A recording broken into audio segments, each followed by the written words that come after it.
지금 우리가 같이 볼 말씀은 욥기 39장 13절로 18절까지 말씀입니다. 같이 보겠습니다. 타조가 날개를 재빠르게 치기는 하지만 황새처럼 날지는 못한다. 타조가 땅바닥에다가 알을 낳는 것은 흙이 그 알을 따스하게 해주기를 바라기 때문이다.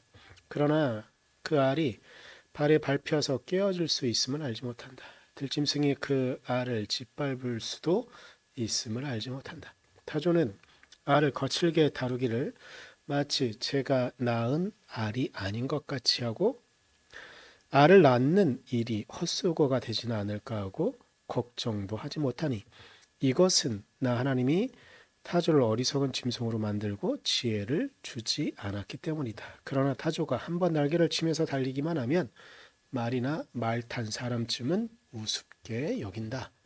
아멘.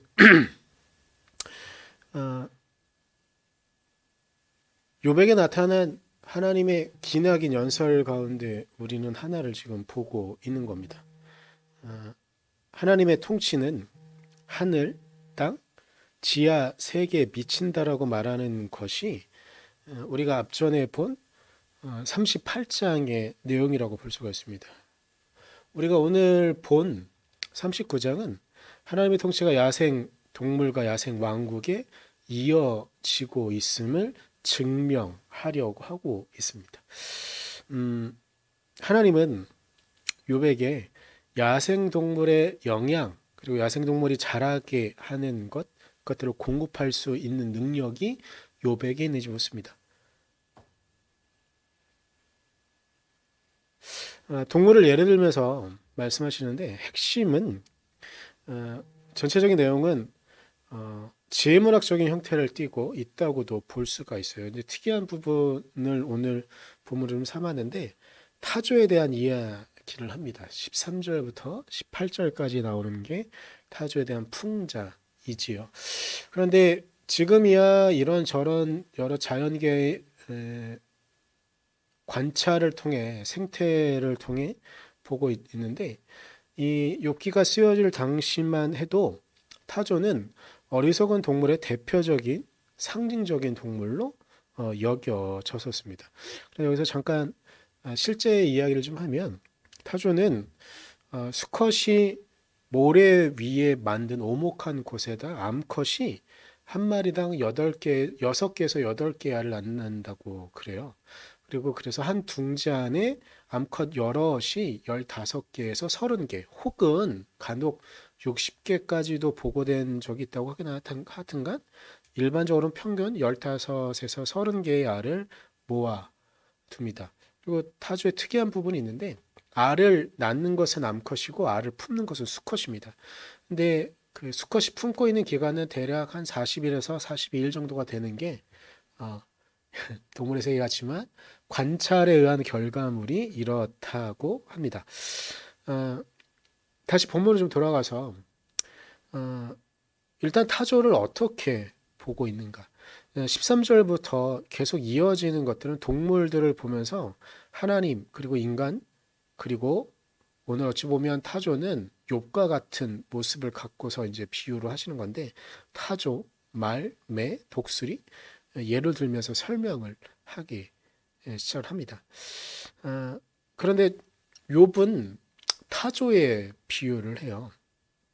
근데 우리가 좀 전에 보면서도 느끼셨겠지만 타조는 지혜와 분별이 부족한 존재로 많이 여겨졌고 많이 사람들에게 회자되어졌습니다. 지금 욥이 그러한 존재가 되었다라고 이야기하고 있는 것이죠. 근데 이 타조를 통해서 타조를 보면서 그리고 하나님께서 욥에게 정말 하시고 싶은 말씀 그건 우리의 힘만으론 우리가 모든 것을 알고 있는 것처럼 말하지만 우리의 힘과 우리의 지혜만으론 부족한 우리의 모습이 있다라는 것입니다. 그래서 우리에겐 하나님의 통치가 필요합니다. 우리에게 하나님의 통치가 필요하다는 사실을 하나님은 우리 주변에 있는 자연 만물을 통해서 알려주고 계시는 겁니다. 그래서 그 자연 만물을 통해서 우리가 하나님의 통치가 필요하며 우리가 하나님과 떨어져선 살아갈 수 없는 존재임을 당신께서 만물을 통해 우리에게 알려주시는 것이죠. 그런데 이 이야기를 어떤 이들은 알아듣습니다. 하지만 어떤 이들은 전혀 무관심하게 살아가는 것이죠. 우리는 하나님의 말씀을 어떻게 듣습니까?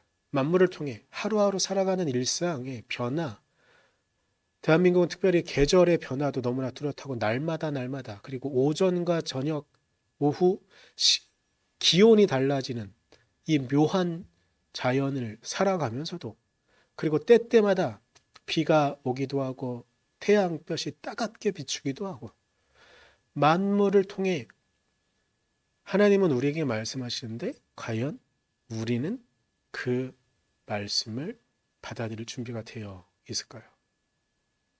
오늘 욥은 하나님께서 직접 말씀하시자 이제 귀를 기울이기 시작했습니다. 어찌 보면 하나님은 자연 만물을 통해 우리에게 오늘도 말씀하고 계시지 않을까요?